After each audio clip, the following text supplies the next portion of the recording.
Welcome to the Business Spotlight podcast. My name is Kay Cote, and I am your host for today's episode. And today on the show, I have Jake Davis, president of Isco Inc., as my guest.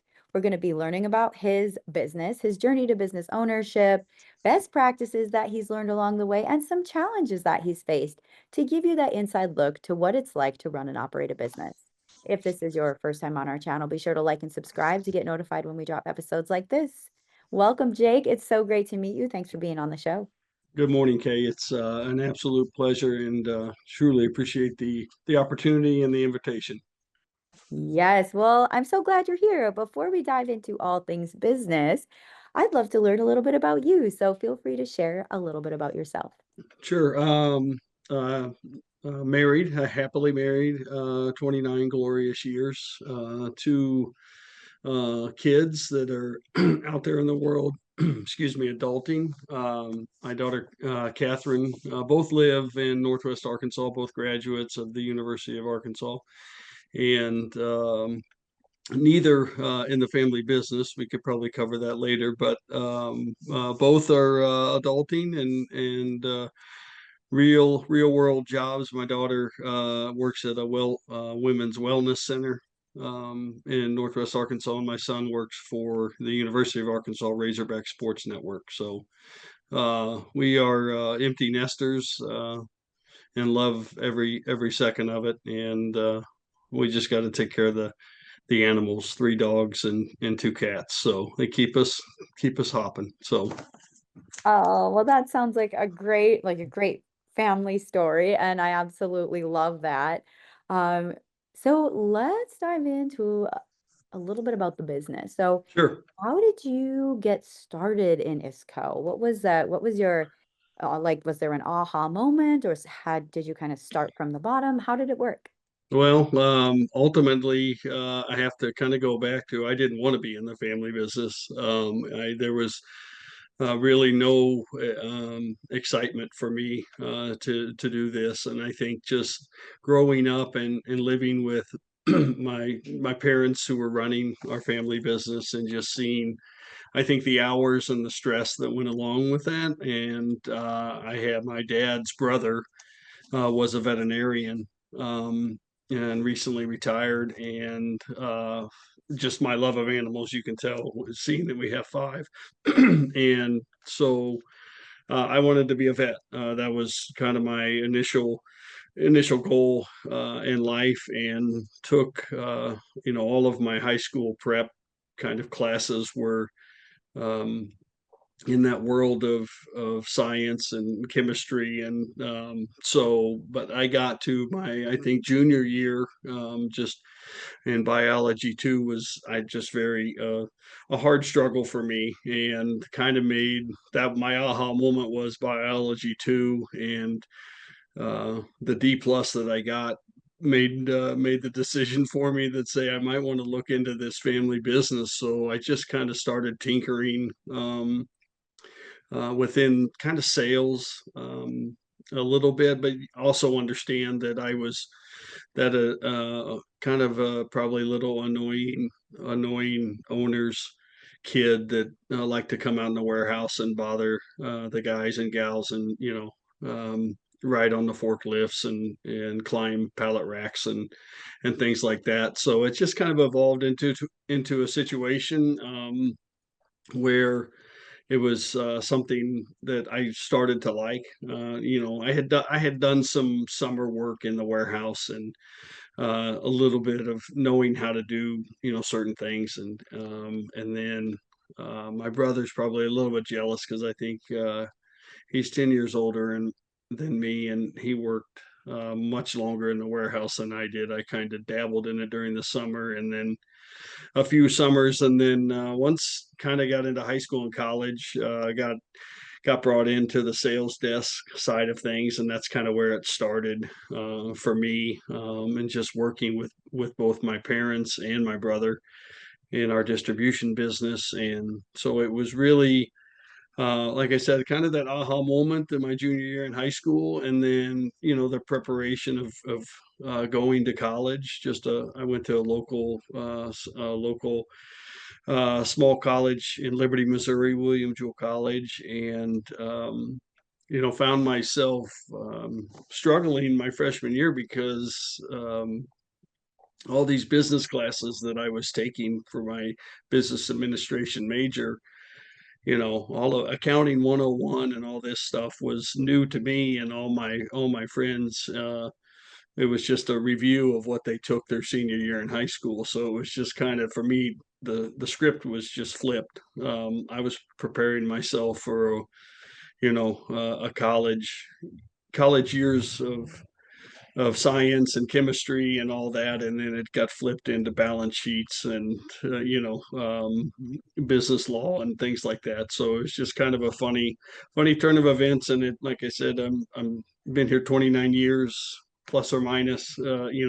Certainly plus. I don't count the years that I was doing summer and summertime work and school break work, but it's been great. And it was, kind of get into it later, I'm sure, but just, yeah, that aha moment, junior year. And it's just the joy of being able to work with your parents.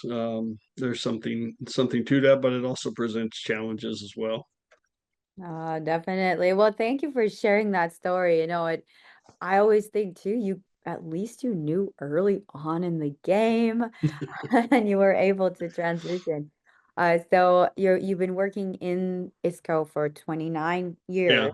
Yeah, Um, Isco, my parents, yeah, just my parents started in 1974. So we're okay. we're at 51 years as of April 1st. So um that, just to be kind of, that small to medium distributor, family owned, all those years, still family owned, is really important to myself and my brother, to be able to carry on that legacy of our parents. So yeah, so about, it's crazy to think, but I had a gentleman retire in my warehouse after 40 years of service, and kind of looking in, the next day or even that day, I realized, looking in a mirror, I was the most tenured employee here at Isco. And at Isco, my brother is over on our manufacturing side, so he certainly has, I think, about 10 more years than me. But within the walls here of our distribution company, I'm the I'm the most tenured, and that kind of freaked me out a little bit. Oh, well, I'd love to dive into your team, at ISCO. Uh, Sure. how many team members do you currently have? Right now, between sales, accounting, administrative assistants, and warehouse, we're at 19. And then I have a part-time delivery driver that we deliver to customers here in the KC area 3 times a week. So she comes in Monday, Wednesday, Friday. So 19 full time, and that's outside sales, inside sales, and warehouse. Oh, very cool. So I'd love to dive into what ISCO is. Can you Sure. share what the company is and kind of who your clients are? Yeah, I think we're a wholesale fastener distributor. Zero manufacturing goes on here at our location here. We buy it, we warehouse it, and then we sell it to customers. Really, our territory is Kansas and Missouri. We do get a little bit into kind of southeast Nebraska from time to time, but not a whole lot. From a customer base, agriculture, on the OEM side, kind of agriculture, turf equipment, electrical, and construction. And then, and that's just a kind of probably the top four sectors that we serve. And then you have MRO customers, maintenance and repair customers, just throughout, in many different sizes. So that's the kind of the great part of our business, is we have our top accounts, but we also have accounts that we've been blessed to do business with them for a long time, that maybe buy once or twice a year from us. Oh, wow. That's really cool. So are you mostly, would you say, sustaining clients or like they're buying from you on like regularly or certain times Yeah, of year? I yeah, I think it when you take a snapshot, it's somewhat that 80/20 rule that a lot of people talk about. When you take a snapshot of our customer base, our big hitters, our larger customers, we have programs in place. We have vendor managed inventories in place to where we're controlling those with our either our own employee here locally. We do have warehouses in one in Kansas and one in southern Missouri, to where we have employees and contract labor that do VMIs on a weekly basis. So basically just replenishing inventory on a weekly basis. Other side of it is book and bill, to where the customer orders so many, today, and then however quickly they go through that, then they call up or communicate that they need more, and we ship it and bill it. Oh, wonderful. Well, thanks for the snapshot of your business. It's very cool to understand more about what you do. Sure. And now kind of looking at, you gave me a good synopsis of like where you are, but like where do you see the company wanting to grow in the next 3 to 5 years? Yeah, I think we have had steady growth over the last 3 to 5 years. We were those years of during the pandemic, 20 and 21. There was some logistics issues that was really affecting everybody, but we saw it as well. We saw a huge increase in sales and buying. I think a lot of it was a little bit panic buying early on, because customers were worried about, am I going to be able to get my product in 3 to 6 months. So our sales, we had record years within probably 2021, 21 through 23 from a sales standpoint. And we've come back to a little bit more manageable number, and I would say a little bit more realistic number. But it's probably compared to 10 years ago, in that 7 to 10 years ago, we're up probably anywhere from 30 to 40%. And I think that's where we're in this new space for us, from a standpoint of our customer base, and then the growth that we can do within that. Certainly organically by adding new parts, but our challenge is to go out there and find the new business, Mm. and continue to service our customers at the highest level, and trying to go grab new parts and new business. Oh, that actually leads perfectly into my next question, which was what Sure. is a challenge you're currently facing? So let's dive into, you know, what are you doing currently to kind of like look at finding new business and finding those new customers? Sure. I think first and foremost, it's organic growth within our current customer base.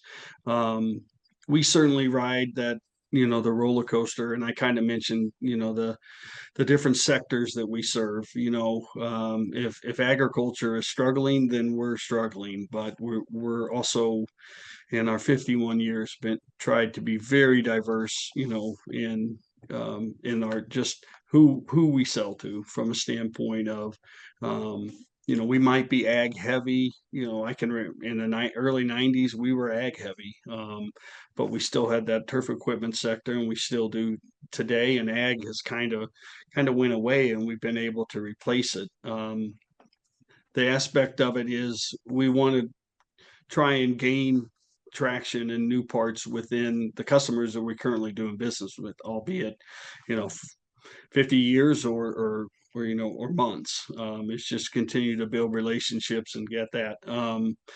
Constantly, cold calling, and trying to find, if I'm not selling fasteners to a manufacturer, or some type of maintenance and repair, somebody else is. So we're constantly going up against competition throughout our area. So it's there. Just we've been blessed with long-term relationships, and I know that's likewise with other suppliers. I think our biggest challenge that I see, just that's probably within the last, well, I would say within that 3 to 5 window, is just the consolidation of smaller distributors like ourselves that have been bought by the big players, out there in the kind of nationwide. We've just seen some bigger companies kind of come into our territory, and that, iron sharpens iron in that aspect of it. That just makes us a little bit hungry. That makes us being able to watch our P's and Q's to that point. So we're constantly, trying to get the new business now going, going out there and trying to find that customer that does, let's say, 1 million plus, or 2.5 million. That I don't, that's not an overnight situation that just happens, outside if there's another distributor has just an epic failure, or collapse, or goes out of business or something like that. But you don't see that. So that's just built on relationships and continuing calling. Maybe you're selling, maybe you're doing with that particular customer anywhere, let's say $50,000 a year, but their spend is 500, but it's with someone elsewhere. But you're just like my competition is, and just we're waiting for that ball to be dropped to where we could come in and perform and meet expectations or even exceed expectations. So trying to just get that opportunity and let it present itself. That's kind of where we're at on trying to add business. Oh, that's very cool. That's a really good structure. Now for looking at kind of like even a layer deeper, are there systems that you're currently using, or how do you kind of keep track of all that movement? Yeah, I think the ERP that we have, Distribution Plus, all of our parts are here, inventoried. The vendor managed inventory that we Mhm. have, our higher, our larger customers are on, most of them are on a consigned inventory. I mentioned our warehouse in Kansas. So I have inventory in Kansas. We service that particular customer weekly with a full-time employee. So I have backup inventory here at our location, in the Kansas City area, but I also have that. So it's just a monitoring situation with each customer that we have a quote unquote system with. Initially, when that set up, we're using their numbers, kind of what their annual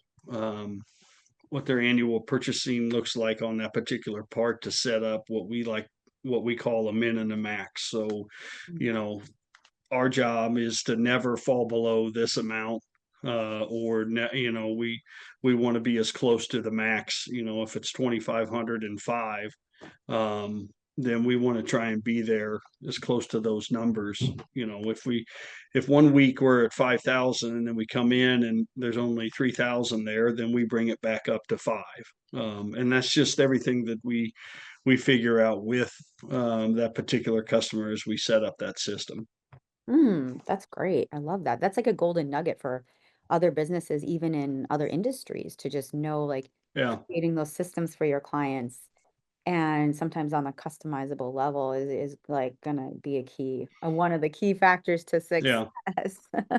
And the other side of it too is on us, is from a purchasing standpoint. My father back in, our commitment to the customer, just the day-to-day customer. And then kind of was, we always wanted to have a 90-day supply, because that, we felt like that gave us plenty of time to be able to source that product, if it was an off-the-shelf item. Now that so we would have a minimum in our system. So if the minimum was 10,000 pieces, as soon as the system records that number, our inventory drops below it, it shows up for my team to start to work on sourcing it and buy it. So, but when you get into the specials that we do, when you get into the VMIs and the different parts that we have for those, then we're looking at larger investments, larger commitments to where we might, back in the day, we were for something that we might bring in from overseas that, it was a 6 to 9 month number that we're looking at. And we even have some customers to where we have identified around 12 to 15 parts that says, hey, we're on a system, we can't run out of it. Um, you know, we're okay bringing in 12 to 15 months of inventory. We have the space for it. And so that way, but that's a win for us from a service standpoint, but it's also a win for our customer from a buying standpoint. They're capitalizing on that investment that we're making in them just from a price standpoint as well. Definitely. Well, thank you for sharing about your business, and kind of the work you're doing. And now I'd love to dive into a fun part of our Q&A Sure. called our rapid fire questions, and there's four of them. Okay. All right. Rapid fire question number one is, what is a key to success for you? I start with relationships first and foremost. Just just within the walls here at Isco, and then out with our suppliers and customers.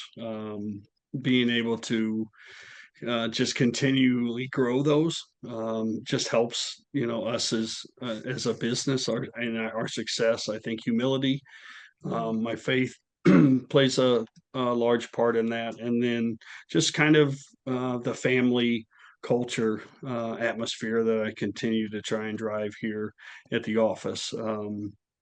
You know, and there's good and bad in that. I mean, I have good days with that, and I have bad days with that. Anybody here would say that, but I have been just in those, 29 years. I've been amazed at the friendships and relationships that I've been able to make in the mm, industry. mm, And even with competitors, it's amazing to me how we're all kind of chasing after this this carrot for success, and but we can do it and respect each other. mm. And it's like I said, that's why I left it with start with relationships. To me, it just means so much to me.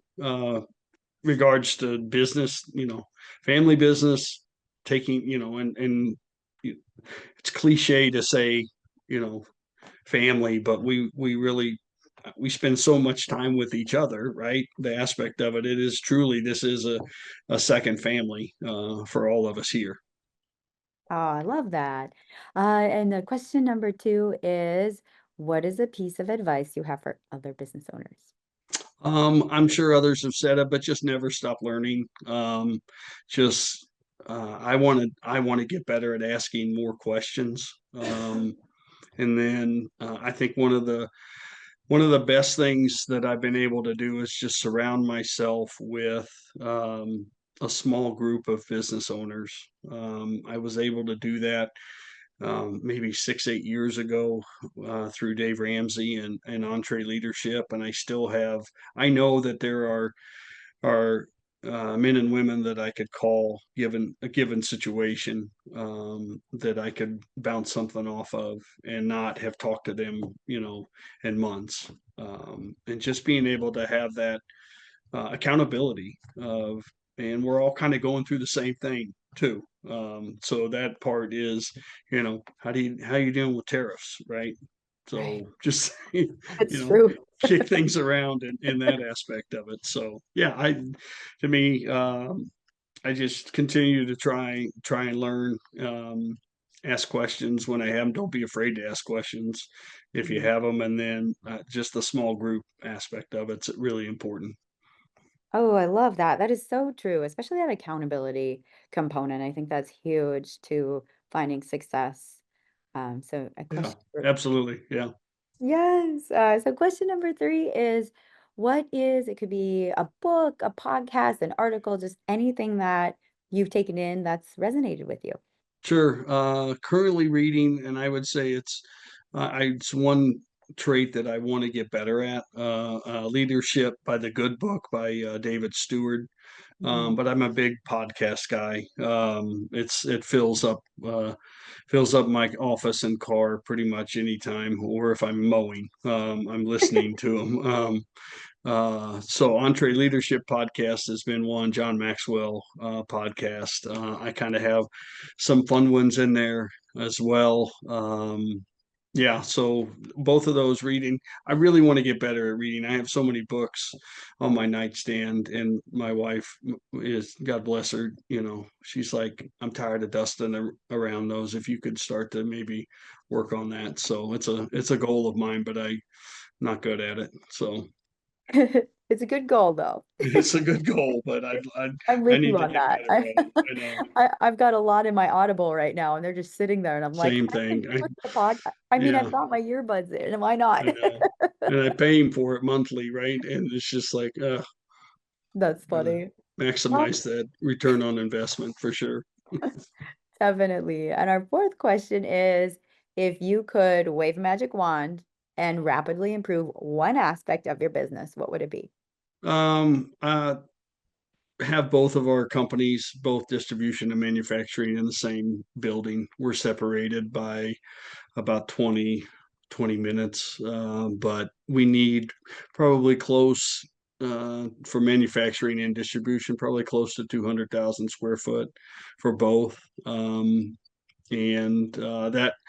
that's I just feel like from a culture standpoint, that's number one, and it solves a lot of communication issues and just allows myself as a leader to pour into both companies in the same structure, as opposed to trying to split time or anything like that. So yeah, magic wand. Um, it'd be a headache, but moving. But I think just for the long term success of both companies, that would be my magic wand moment. Oh, that's a good one. Yes, location, location, location. Absolutely. So absolutely. Well, this has been such a fun conversation. Before we get to our final question, how can people connect with you and your business online? Sure. Just iscoinc.com is our distribution website.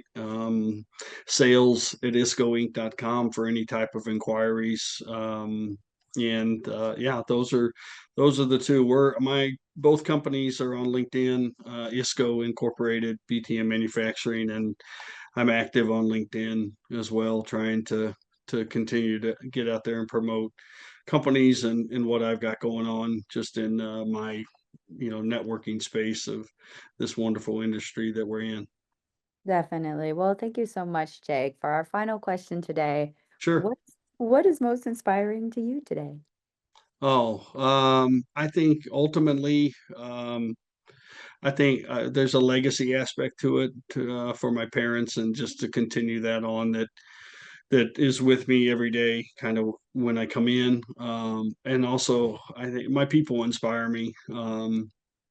Aspect of it. We've been blessed to have a lot of long-term employees, um, and that tells me we're doing something right, have done something right. So really, just kind of the team that I'm surrounded by, our success is built on them. So the work that they do day in and day out, and again, we have struggles just like everybody else. There's no perfect team, but just that aspect of it. And like I said, and I kind of come back to the legacy aspect of it, just with what my parents started, how my dad, prepared my brother and I for this opportunity.